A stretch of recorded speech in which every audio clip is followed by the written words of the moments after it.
Hola, soc Najat El Hajmi i m'agradaria parlar-vos d'aquesta novel·la, Mare de llet i mel. És l'última novel·la que he publicat del 2017 i és la història de la Fatima, que és una dona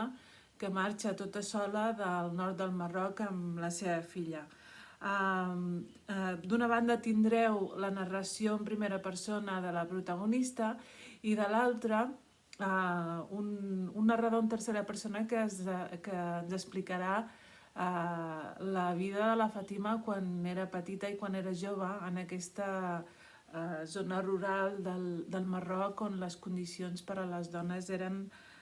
tremendament difícils, no? És la novel·la en la que